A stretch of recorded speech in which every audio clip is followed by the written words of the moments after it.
ओम शांति। 26 जून 2022 के अव्यक्त महावाक्य। पहले एक नज़र मुरली के मुख्य पॉइंट्स पर।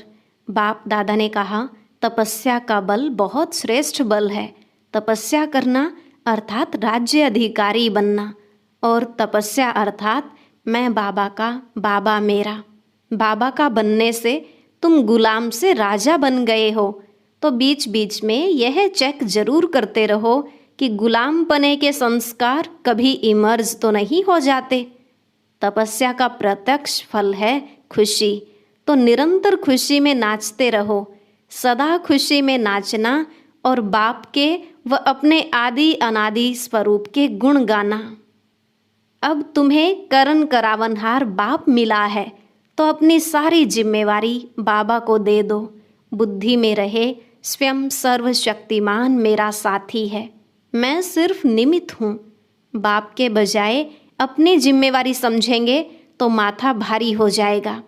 चाहे वाचा सेवा हो या कर्मणा, तुम स्वयं को निमित्त समझकर करते रहो तो सेवा भी खेल अनुभव होगी। फिर बाप दादा ने कहा, जो भी तुम्हारे पास खजाने हैं उनका प्रयोग इस तरह से करो कि खर्च कम और प्राप्ति अधिक हो। अब तुम्हें कम खर्च बाला नशीन बनना है। लास्ट में बाबा ने कहा, बच्चों का अटेंशन भी है और सफलता भी मिल रही है, लेकिन अभी तक स्वयं प्रति खजानों का यूज ज़्यादा करते हैं, इसलिए बचत करो। जब बचत होगी तभी उसे औरों की सेवा में लगा सकेंगे। अगर अपने लिए ही कमाया और खाया तो दान पुण्य कैसे करेंगे। अब सुनते हैं महावाक्यों को विस्तार से। मुरली का सार, तपस्या का प्रत्यक्ष फल खुशी। आज बाप दादा अपने सर्व तपस्वी राज बच्चों को देख रहे हैं। तपस्वी भी हो और राज अधिकारी भी हो, इसलिए तपस्वी राज हो। तपस्या अर्थात राज्य अधिकारी बनना। तपस्या राजा बनाती है, तो सभी राजा बने हो ना। तपस्या का बल क्या फल देता है? अधीन से अधिकारी अर्थात राजा बना देता है। इसलिए गायन भी है कि तपस्या से राज्य भाग्य प्राप्त होता है। तो भाग्य कितना श्रेष्ठ है! ऐसा भाग्य सारे कल्प में किसी को भी प्राप्त नहीं हो सकता। इतना बड़ा भाग्य है जो भाग्य विधाता को अपना बना दिया है। एक एक भाग्य अलग मांगने की आवश्यकता नहीं। भाग्य विधाता से सर्व भाग्य वर्षे में ले लिया है। वर्षा कभी मांगा नहीं जाता है। सर्व भाग्य भाग्य विधाता ने स्वयं ही दिया है। तपस्या अर्थात आत्मा कहती है, मैं तेरी तू मेरा। इसको ही तपस्या कहा जाता है। इसी तपस्या के बल से भाग्य विधाता को अपना बना दिया है। भाग्य विधाता बाप भी कहते हैं, मैं तेरा। तो कितना श्रेष्ठ भाग्य हो गया। भाग्य के साथ साथ स्वराज्य भी मिला है। भविष्य विश्व का राज्य स्वराज्य का ही आधार है, इसलिए तपस्वी राज हो। बाप दादा को भी अपने हरेक राज्य अधिकारी बच्चे को देख हर्ष होता है। भक्ति में अनेक जन्मों में बाप दादा के आगे क्या बोला, याद है या भूल गए हो? बार बार अपने को मैं गुलाम ही बोला है। मैं गुलाम तेरा। बाप कहते हैं, मेरे बच्चे और गुलाम। सर्वशक्तिवान के बच्चे और गुलाम शोभता है। इसलिए बाप ने मैं गुलाम तेरा के बजाय क्या अनुभव कराया, मैं तेरा। तो गुलाम से राजा बन गए। अभी भी कभी गुलाम तो नहीं बनते हो। गुलामपन के पुराने संस्कार कभी इमर्ज तो नहीं होते हैं। माया के गुलाम होते हो। राजा कभी गुलाम बन नहीं सकता है। गुलामपन छूट गया वह कभी कभी अच्छा लगता है। तो तपस्या का बल बहुत श्रेष्ठ है। और तपस्या क्या करते हो? तपस्या में मेहनत करते हो। बाप दादा ने सुनाया था कि तपस्या क्या है? मौज मनाना। तपस्या अर्थात बहुत सहज नाचना और गाना। बस नाचना गाना सहज होता है, वह मुश्किल होता है। मनोरंजन होता है, वह मेहनत होती है। तो तपस्या में क्या करते हो? तपस्या का प्रत्यक्ष फल है खुशी। तो खुशी में क्या होता है? नाचना। तपस्या अर्थात खुशी में नाचना और बाप के और अपने आदि अनादि स्वरूप के गुण गाना। तो यह गीत कितना बड़ा और कितना सहज है। इसमें गला ठीक है व नहीं ठीक है इसकी भी ज़रूरत नहीं है। निरंतर यह गीत गा सकते हो, निरंतर खुशी में नाचते रहो। तो तपस्या का अर्थ क्या हुआ? नाचना और गाना कितना सहज है। माथा भारी उसका होता है जो छोटी सी गलती करते हैं। ब्राह्मण जीवन में कभी किसका माथा भारी हो नहीं सकता। हॉस्पिटल बनाने वालों का माथा भारी हुआ? ट्रस्टी सामने बैठे हैं ना, माथा भारी है। जब करण करावनहार बाप है तो आपको क्या बोझ है? यह तो निमित्त बनाकर भाग्य बनाने का साधन बना रहे हो। आपकी जिम्मेवारी क्या है? बाप के बजाय अपनी जिम्मेवारी समझ लेते हैं तो माथा भारी होता है। बाप सर्वशक्तिवान मेरा साथी है तो क्या भारीपन होगा? छोटी सी गलती करते हो, मेरी जिम्मेवारी समझते हो तो माथा भारी होता है। तो ब्राह्मण जीवन ही नाचो गाओ और मौज करो। सेवा चाहे वाचा है चाहे कर्मणा, यह सेवा भी एक खेल है। सेवा कोई और चीज नहीं है। कोई दिमाग के खेल होते हैं, कोई हल्के खेल होते हैं, लेकिन है तो खेल ना। दिमाग के खेल में दिमाग भारी होता है क्या? तो यह सब खेल करते हो। तो चाहे कितना भी बड़ा सोचने का काम हो, अटेंशन देने का काम हो, लेकिन मास्टर सर्वशक्तिवान आत्मा के लिए सब खेल है। ऐसे है वह थोड़ा थोड़ा करते करते थक जाते हो। मेजॉरिटी अथक बनते हो, लेकिन कभी कभी थोड़ा थक जाते हो। यही योग का प्रयोग सर्व खजानों को, चाहे समय, चाहे संकल्प, चाहे ज्ञान का खजाना व स्थूल तन भी, अगर योग के प्रयोग की रीति से प्रयोग करो तो हर खजाना बढ़ता रहेगा। इस तपस्या वर्ष में योग का प्रयोग किया है ना? क्या प्रयोग किया है? इस एक एक खजाने का प्रयोग करो। कैसे प्रयोग करो? कोई भी खजानों को कम खर्चा और प्राप्ति अधिक, मेहनत कम सफलता ज़्यादा, इस विधि से प्रयोग करो। जैसे समय को व संकल्प को उठाओ, यह श्रेष्ठ खजाने हैं। तो संकल्प का खर्च कम हो लेकिन प्राप्ति ज़्यादा हो। जो साधारण व्यक्ति 2-4 मिनट संकल्प चलाने के बाद, सोचने के बाद सफलता या प्राप्ति कर सकता है, वह आप 1-2 सेकंड में कर सकते हो। जिसको साकार में भी ब्रह्मा बाप कहते थे, कम खर्चा बाला नशीन। खर्चा कम करो लेकिन प्राप्ति 100 गुना हो। इससे क्या होगा? जो बचत होगी, चाहे समय की चाहे संकल्प की, तो बचत को औरों की सेवा में लगा सकेंगे। दान पुण्य कौन कर सकता है? जिसको धन की बचत होती है। अगर अपने प्रति लगाने जितना ही कमाया और खाया तो दान पुण्य कर नहीं सकेंगे। योग का प्रयोग यही है। कम समय में रिजल्ट ज़्यादा, कम संकल्प से अनुभूति ज़्यादा हो, तब ही हर खजाना औरों के प्रति यूज कर सकेंगे। ऐसे ही वाणी और कर्म, कम खर्चा और सफलता ज़्यादा, तभी कमाल गाई जाती है। बाप दादा ने कमाल क्या की?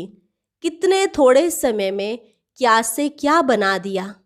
तब तो कहते हो कमाल कर दी। एक का पदम गुणा प्राप्ति का अनुभव करते हो। तब कहते हो कमाल कर दिया। जैसे बाप दादा का खजाना प्राप्ति और अनुभूति ज़्यादा कराता है, ऐसे आप सब भी योग का प्रयोग करो। सिर्फ यह गीत नहीं है कि बाबा आपने कमाल कर दिया है, आप भी तो कमाल करने वाले हो, करते भी हो। लेकिन तपस्या के चलते हुए समय में मेजॉरिटी की रिजल्ट क्या देखी? तपस्या का उमंग उत्साह अच्छा है, अटेंशन भी है, सफलता भी है, लेकिन स्वयं प्रति सर्व खजाने यूज ज्यादा करते हो। अपनी अनुभूतियां करना यह भी अच्छी बात है, लेकिन तपस्या वर्ष स्वयं प्रति और विश्व सेवा प्रति ही दिया हुआ है। तपस्या के वाइब्रेशंस विश्व में और तीव्र गति से फैलाओ। जो सुनाया कि योग के प्रयोग को और अनुभव की प्रयोगशाला में प्रयोग की गति को बढ़ाओ। वर्तमान समय सर्वात्माओं को आवश्यकता है आपके शक्तिशाली वाइब्रेशंस द्वारा वायुमंडल द्वारा परिवर्तन होने की। इसलिए प्रयोग को और बढ़ाओ। सहयोगी बच्चे भी बहुत हैं, यह सहयोग ही योग में बदल जाएगा। एक हैं स्नेही सहयोगी और दूसरे हैं सहयोगी योगी और तीसरे हैं निरंतर योगी प्रयोगी। अभी अपने से पूछो मैं कौन? लेकिन बाप दादा को तीनों ही प्रकार के बच्चे प्रिय हैं। कई बच्चों के वाइब्रेशंस बाप दादा के पास पहुँचे हैं। भिन्न भिन्न प्रकार के वाइब्रेशंस हैं। जानते हो कौन सी बात बाप के पास पहुँची है? इशारे से समझने वाले हो ना। इस तपस्या वर्ष में जो कुछ हो रहा है, इसका कारण क्या? बड़े बड़े प्रोजेक्ट कर रहे हो, इसका कारण क्या? कोई समझते हैं कि यही तपस्या का फल है, कोई समझते हैं तपस्या वर्ष में यह क्यों।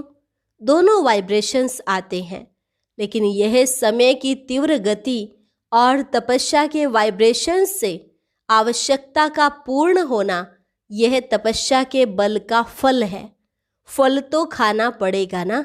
यह ड्रामा दिखाता है कि तपस्या सर्व आवश्यकताओं को समय पर सहज पूर्ण कर सकती है। समझा? क्वेश्चन नहीं उठ सकता कि यह क्यों हो रहे हैं। तपस्या अर्थात सफलता सहज अनुभूति हो। आगे चलकर असंभव कैसे सहज संभव होता है, यह अनुभव ज़्यादा से ज़्यादा करते रहेंगे। विघ्नों का आना, यह भी ड्रामा में आदि से अंत तक नोंद है। यह विघ्न भी असंभव से संभव की अनुभूति कराते हैं। तो आप सभी तो अनुभवी हो ही गए हैं, इसलिए विघ्न भी खेल लगता है। जैसे फुटबॉल का खेल करते हो तो क्या करते हो? बॉल आता है तभी तो ठोकर लगाते हो। अगर बॉल ही ना आए तो ठोकर कैसे लगाएंगे? खेल कैसे होगा? यह भी फुटबॉल का खेल है। खेल खेलने में मज़ा आता है ना? या मूंझते हो? कोशिश करते हो ना कि बॉल मेरे पाँव में आए, मैं लगाऊं। यह खेल तो होता रहेगा।